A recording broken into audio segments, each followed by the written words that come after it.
Hey everybody, welcome to Nette's Cow Emporium. I just wanted to hop on and do a quick garden update, see what's happening as we've been harvesting through things. The guys, Glenn and his dad, are on our last field of oats. So he did our shortest ever crop harvest yesterday.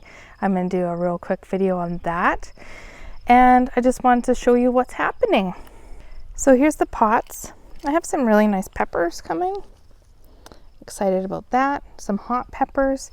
The ground cherries are happening. They're filling out. And the okra has some blooms on it. It did have a really beautiful bloom on it that has promptly disappeared. So anyway, that is how that is going. So I know I haven't shown you guys yet, but I just want to show you the ground cherries. This is what they look like. Okay, I'm kind of close here for this business. So they look like this. What's the best way? Probably with me facing the sun. And it looks like a little tomato actually, but when you eat it, not only does it look like a tomato, but it kind of tastes like a tomato mixed with a pineapple. So that was a really good size one actually. I'm not going to have enough of these to do anything but just to eat fresh. If I had more plants, I could make jam out of them or something else spectacular, but that's not the case this year because I really wasn't sure what to expect. But now that I've done it, they're kind of fun actually. I think you could freeze them and just have them on things like that. I don't know. Anyway, I'm not going to have enough to worry about this year. I'm just going to have enough to eat fresh. So that's what's happening with that. Let's go look at the greenhouse. The greenhouse is busy doing its thing. I've thrown a couple of pots in here of ground cherries just because my wagon didn't have enough room. There's a plum tomato here that has lots of tomatoes ripening on it. The cherry tomatoes are doing well. I'm going to pop a picture up here of the harvest I got from the cherry tomato suckers that I put in the garden in late summer. Pretty good haul considering. My Cherokee purple tomatoes are coming along. They're starting to ripen a little bit on the vine. You can see one hiding there. They're big, so they don't hide too much. You can see a nice assortment of them there. Hiding, sitting beside them, growing beside them is like a beefsteak tomato. So that's what's happening in the greenhouse.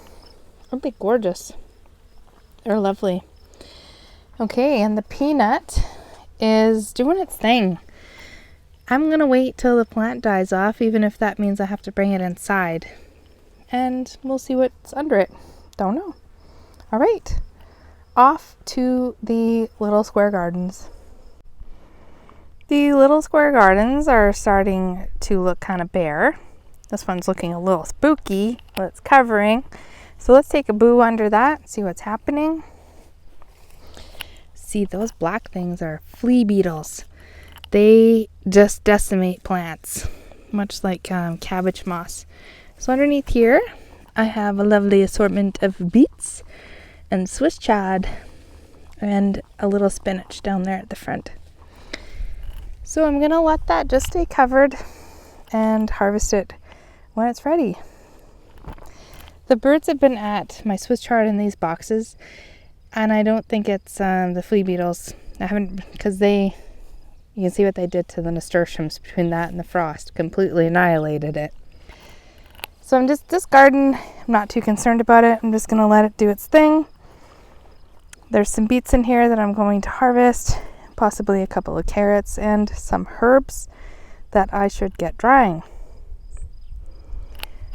The corn, I'll throw a picture up of the corn I harvested from our little garden. I haven't opened it yet to see what's in it, but considering it was a month later than it should have been, I feel like it wasn't too bad actually for our tiny little plot.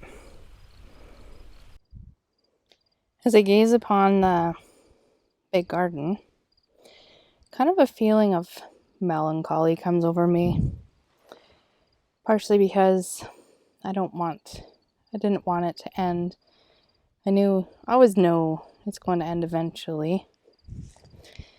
So my last row of red potatoes were dug with a potato digger, thanks to my sister-in-law's family. So they had one that they kind of share. So they brought it out, and my nephew's little tractor has hydraulics. So it's just a small enough tractor to fit in the garden nice. And it had a shovel on it. I should have taken some pictures of it.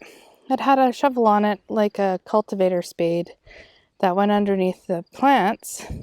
And then it had these little kind of tines coming out from behind it. And the potatoes just sort of bounced up to the top of the dirt.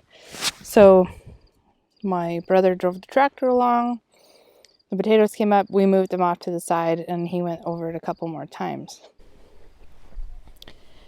This is some Swiss chard that I have here. The birds haven't really found it yet, so I'm able to use it to eat. Underneath that, there are some green beans that I've been neglecting. They're starting to form green beans, but I don't know if they'll turn into much because I haven't been watering them.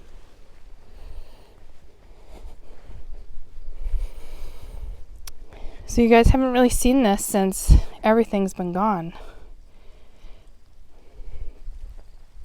All the squashes are pulled out. All the tomatoes that were along here were pulled out.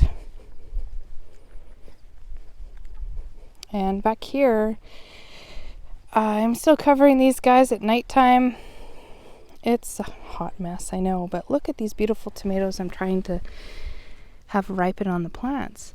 Okay, so cleanup for this garden will happen after I'm done with these tomatoes. I'll just take all these piles. Glenn's going to pick them up with the tractor bucket when he's done combining. And we will work this garden again for winter so we kill the weeds that are still in it. So yeah, folks, that wraps up just about for the year, the harvest of 2020.